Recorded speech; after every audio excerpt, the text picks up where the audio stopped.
Hello guys, welcome to our channel. This is Teja. ప్రస్తుతం మనతో పాటు సీనియర్ జర్నలిస్ట్ జగదేవ్ గారు ఉన్నారు. నమస్తే సార్. నమస్తే సార్, ఆళ్ళ రామకృష్ణారెడ్డి ఆయన వచ్చేసి మంగళగిరి నియోజకవర్గం నుంచి ఎమ్మెల్యేగా ఉన్నారు. దాని తర్వాత రిజైన్ చేసి బయటకు వచ్చేసారు వైఎస్ఆర్సీపీ పార్టీలో నుంచి. తర్వాత ఆయన కాంగ్రెస్ పార్టీలో చేరుతున్నారు షర్మిల గారి సమక్షంలో అని చెప్పేసి కూడా కొన్ని వార్తలు అయితే వెలుగులోకి వచ్చాయి. అండ్ రీసెంట్గా ఆయన గురించి ఒక వార్త అయితే బాగా సెన్సేషనల్ అవుతుంది. వైసీపీ రెబల్గా ఉన్న అతను ఇప్పుడు మళ్ళీ వైసీపీలోకి వెళ్తున్నాడు, అది కూడా జగన్ గారి సమక్షంలో అని చెప్పేసి ఈ వార్త అయితే బయట చక్కర్లు పడుతుంది. సో ఎందుకు అతను బయటకు వచ్చేసి మళ్ళీ ఎందుకు వెళ్తున్నాడు, ఒకవేళ వెళితే మంగళగిరి నియోజకవర్గం నుంచి మళ్ళీ ఎమ్మెల్యేగా పోటీ చేస్తాడా, లేదంటే వేరే ఏదైనా నియోజకవర్గం నుంచి పోటీ చేస్తాడా, దాని గురించి. అంటే ఆళ్ళ రామకృష్ణారెడ్డి గారికి మంగళగిరి స్థానం నుంచి గెలవడమే ఒక ఇమేజ్ తీసుకొచ్చింది. ఎలా అంటే మంగళగిరి ఎవరి మీద గెలిచారు? బలమైన ప్రత్యర్థి మీద గెలిచారు. ఎవరో కాదు, మన యువనేత లోకేష్ గారి మీద గెలవడం జరిగింది. అయితే మంగళగిరికి ఒక చరిత్ర ఉంది. ఏంటంటే టీడీపీ 40 ఏళ్ళ చరిత్ర ఉన్న టీడీపీ సుమారుగా 40 ఏళ్ళు అంటే ఒక 8 సార్లు ఎలక్షన్స్ వచ్చి ఉంటాయి కదా. 8 ఎలక్షన్స్లో 8 సుమారు అంటే ఎక్కువే వచ్చాయి. ఒకసారి బై ఎలక్షన్స్ సంబంధించి కానీ, లేదంటే ఎన్టీఆర్ గారిని అప్పుడు దించేసి మళ్ళీ పెట్టినప్పుడు కానీ వచ్చిన నేపథ్యంలో ఇప్పటికీ ఒక 2 సార్లే గెలుచుకుందంట. మిగతా అన్ని సార్లు కూడా మంగళగిరిలో టీడీపీ ఓడిపోవడం జరిగింది. ఈసారి మంగళగిరిలో టీడీపీ ఈసారి అంటే 2019లో టీడీపీ గెలుస్తుందని అనుకున్నారు. కానీ ఏమైంది, ఎందుకు గెలుస్తుంది అనుకున్నారంటే రాజధాని అనేది అమరావతి రాజధాని హయ్యెస్ట్ అర్బన్ ఎక్వేషన్ ఏరియా ఏదైతే ఉందో దాంట్లో భాగమే మంగళగిరి కూడా ఉంది.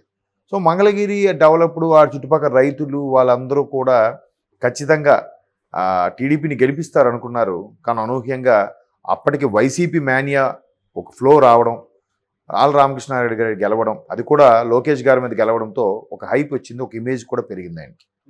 అయితే అదే ఆళ్ళ రామకృష్ణారెడ్డి గారు సరిగ్గా చంద్రబాబు గారు అరెస్టు అయిన తరువాత ఏదైతే చాలామంది వైసీపీని దుయ్యబడుతూ, వైసీపీలో ఎమడలేక, కొంతమంది వైసీపీలో గౌరవం దక్కక, ప్రాధాన్యత తగ్గిందనుకుని ఒక్కొక్కరుగా బయటకు రావడం మనం చూసాం. దాంట్లో భాగంగానే ఆళ్ళ రామకృష్ణారెడ్డి గారు మంగళగిరి నియోజకవర్గంకు ప్రాతినిధ్యం వహిస్తున్న ఎమ్మెల్యేగా మొదట ఎమ్మెల్యే పదవికి కూడా రాజీనామా చేశారు. దాని వెంటనే వైసీపీ అభ్యర్థిత్వాన్ని కూడా రాజీనామా చేశారు. రాజీనామా చేసినా కూడా అధిష్టానం నుంచి వైసీపీ అధిష్టానం నుంచి బుజ్జగింపులు కానీ, ఎందుకు వెళ్ళిపోతున్నాం అనే క్వశ్చన్ మార్క్ కానీ ఎక్కడ రైజ్ అవ్వలే. ఆయనతో పాటు గాజువాక దేవన్ రెడ్డి ఆయన పేరు, ఆయన కూడా అదే రోజు జస్ట్ ఒక అవర్స్ గ్యాప్లోనే ఆయన కూడా రిజైన్ చేశారు వైసీపీకి సంబంధించి. సో ఇలా వైసీపీకి ఒక్కొక్కగా వీడుతున్నారు అనుకున్నాము. కానీ విషయం ఏంటంటే విజయసాయిరెడ్డి గారు నెంబర్ 2 స్థానం అనుకున్న వైసీపీలో సుమారుగా ఎవరు వెళ్ళినా, ఎవరికి ఇబ్బంది వచ్చినా ఆయన మాట్లాడడము, బుజ్జగించడమో, లేదంటే సంజాయిషి ఇచ్చుకోవడమో, ఎక్స్ప్లెయిన్ చేయడమో ఉండేది. సో విజయసాయిరెడ్డి గారు ఎందుకో మరి సెంట్రల్లో బిజీ అయిపోవడమో, లేదంటే ఇతర వ్యాపకాల్లో బిజీ అవ్వడమో తెలియదు. కానీ సజ్జల రామకృష్ణారెడ్డి గారు సెకండ్ ప్లేస్కి వచ్చారనుకుంటున్న నేపథ్యంలో ప్రభుత్వానికి సలహాదారుడుగా, జగన్మోహన్ రెడ్డి గారికి సలహాదారుడుగా నియమించబడిన తరువాత చాలా వరకు కూడా ఇట్లాంటి అసంతృప్తులు ఎక్కువగా వినబడ్డాయి. సో ఈ అసంతృప్తిలో భాగమే ఆళ్ళ రామకృష్ణారెడ్డి గారు కూడా వెళ్ళిపోయారు అని వైసీపీ శ్రేణిలో చాలామంది మాట్లాడుకుంటున్నారు. అయితే ఆయన అటు తిరిగి ఇటు తిరిగి టీడీపీకి కానీ జనసేనలోకి కానీ వెళ్తారని కూడా వార్తలు వచ్చాయి. బట్ మీరన్నట్టు ఇంకా ఆ రెండింటిలోకి ఛాన్సెస్ లేవు కాబట్టి కాంగ్రెస్లోకి వెళ్ళే ఛాన్సెస్ కనిపిస్తున్నాయి. ఎందుకు? రాజశేఖర రెడ్డి గారు 2 కన్నులు, ఒక కన్ను ముఖ్యమంత్రిగా ఉన్నారు, ఇంకో కన్ను ఇప్పుడు కాంగ్రెస్లో పీసీసీ చీఫ్గా ఉన్నారు. సో ఆ క్రేజు ఇది కొద్దిగా సర్వైవ్ అవ్వాలంటే ఖచ్చితంగా కాంగ్రెస్లోకి వెళ్ళాల్సిందే. ఈ చాలామంది అప్పట్లో కూడా అనేవారు, కాంగ్రెస్ని తల్లి కాంగ్రెస్ను, వైసీపీని పిల్ల కాంగ్రెస్ అని కూడా అనేవారు. పేరు అదే కదా, వైఎస్ఆర్ కాంగ్రెస్ అని ఎందుకు పెట్టుకోవాలి? ఇప్పుడు కాంగ్రెస్ అంటే ఇష్టం లేనప్పుడు వైఎస్ఆర్ కాంగ్రెస్ అని ఎందుకు పెట్టుకోవాలి? వైఎస్ఆర్ పార్టీ అది పెట్టుకుంటే అయిపోయింది కదా, వైఎస్ఆర్ కాంగ్రెస్ పార్టీ కదా పూర్తి పేరు. సో అది పక్కన పెట్టండి. అయితే ఇప్పుడు ఆ వైఎస్ఆర్ కాంగ్రెస్ నుంచి వచ్చిన అతను కాంగ్రెస్లోకి వెళ్ళాలనుకుంటున్నారు. మోస్ట్ ఆఫ్ ది పీపుల్ కూడా కాంగ్రెస్లోకి వెళ్ళాలని ఎందుకు అనుకుంటున్నారంటే టీడీపీ జనసేన అలయన్స్లో భాగంగా చాలా వరకు సీట్లు సర్దుబాటులో భాగంగా మనం వెళ్ళిన ఛాన్స్ దక్కుతుందా లేదా అని డౌటు. మరోవైపు అధికార పక్షంలో ఉన్నప్పుడు ప్రభుత్వం మీద, ప్రతిపక్షం మీద తీవ్రంగా విమర్శలు చేయడం వల్ల కూడా కొంత అక్కడికి వెళ్ళడానికి ముఖం చెల్లక వెళ్ళట్లేదు. ఇంకా ఉన్నది ఒకే ఒక ఆప్షన్ ఏంటంటే కాంగ్రెస్లోకి, అదే షర్మిలా గారి నాయకత్వంలోకి వెళ్ళడానికే సిద్ధపడాలి. అయితే ఆయన షర్మిలా గారి నాయకత్వంలోకి వెళ్ళడానికి సిద్ధపడిన సమయంలో అనూహ్యంగా తెర మీదకి విజయసాయిరెడ్డి గారి పేరు వినిపించింది. ఇప్పుడు మన ట్రోల్స్ కూడా చూస్తున్నాం. అయితే విజయసాయిరెడ్డి గారు రామకృష్ణారెడ్డి గారితో మరలా మాట్లాడడం స్టార్ట్ చేసి, నీ నిర్ణయాలు ఏంటి, నీ అభిప్రాయం ఏంటి, ఎందుకు వెళ్ళిపోవాలనుకుంటున్నా తెలుసుకునే ప్రయత్నం చేశారండి. సో విజయసాయిరెడ్డి గారు మాట్లాడితే మరలా వెనక్కి పార్టీలోకి వచ్చే ఛాన్సెస్ ఉన్నాయని కూడా చాలామంది చెప్తున్నారు.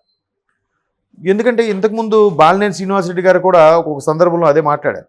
విజయసాయిరెడ్డి గారు ఉన్నప్పుడు, అదే ఆయన యాక్టివ్గా ఉన్నప్పుడు రాష్ట్రంలో జగన్మోహన్ రెడ్డి గారిని కలుసుకోవడానికి లేదా కలవడానికి అవ్వని పక్షంలో విజయసాయిరెడ్డి గారికి కూడా చెప్పి ఆయన ద్వారా ముఖ్యమంత్రి జగన్మోహన్ రెడ్డి గారు చెప్పుకునే అవకాశం ఉండేది.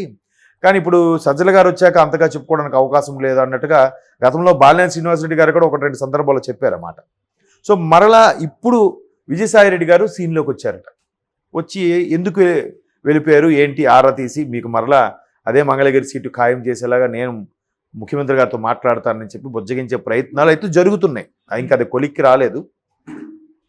అయితే చాలామంది విశ్లేషకుల ప్రశ్న, అలాగే రామకృష్ణారెడ్డి గారి అనుచరులు ఉంటారు కదా, వాళ్ళు అడిగే ప్రశ్న ఏంటంటే, ఇదే క్వశ్చన్ మేము బయటికి వెళ్ళిపోయినప్పుడే అడగొచ్చు కదా, మేము రిజైన్ చేసినప్పుడే అడగొచ్చు కదా, మా నేత రిజైన్ చేసినప్పుడే ఎందుకు రిజైన్ చేస్తున్నారని అప్పుడు ఎందుకు అడగలేదు, ఇప్పుడు మళ్ళీ మా నేత అవసరం వచ్చాడా అన్నట్టుగా రామకృష్ణారెడ్డి గారి కార్యకర్తల్లో గుసగుసలు వినిపిస్తున్నాయి. అంతే కదా, వెళ్ళిపోయినప్పుడు అరే ఎందుకు వెళ్తున్నావు అని అడగాలి. ఇప్పుడు ఒక సంస్థకి ఒక ఎంప్లాయీ రిజైన్ చేస్తున్నాడు, ఎన్నో ఏళ్ళుగా నమ్మకంగా పనిచేసిన వ్యక్తి రిజైన్ చేశాడంటే ఏమైంది, జీతం సరిపోవట్లేదా, నిన్ను ఎవరైనా అన్నారా, నీకు సరైన మర్యాద దొరకట్లేదా, నీకు సరైన పదవి దొరకట్లేదా, నీకు ప్రమోషన్ ఇవ్వలేదా అడగాలి.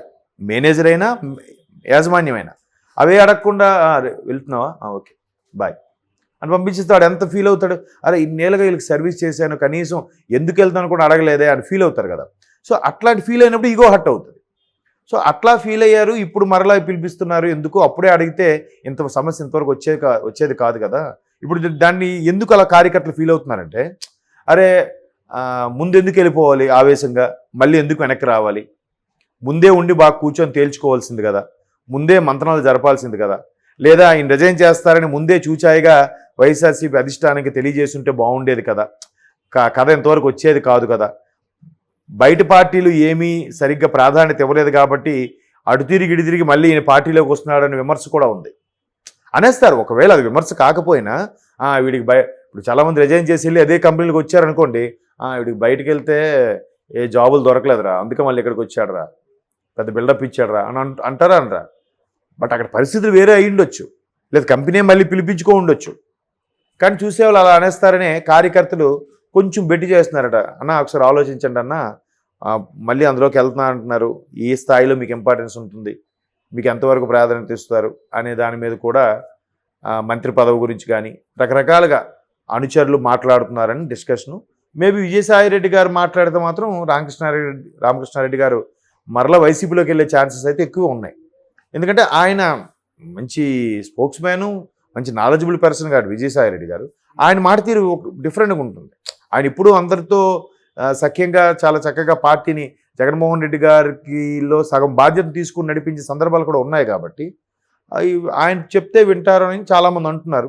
మేబీ అలాగానైతే మళ్ళీ బ్యాక్ టు పెవిలియన్ రామకృష్ణారెడ్డి గారు బయటికి వెళ్ళిపోయారు, మీరు అన్నట్టు కాంగ్రెస్లోకి వెళ్తారని వార్తలు వచ్చాయి, మళ్ళీ ఇప్పుడు వైసీపీలోకి వస్తున్నాయి.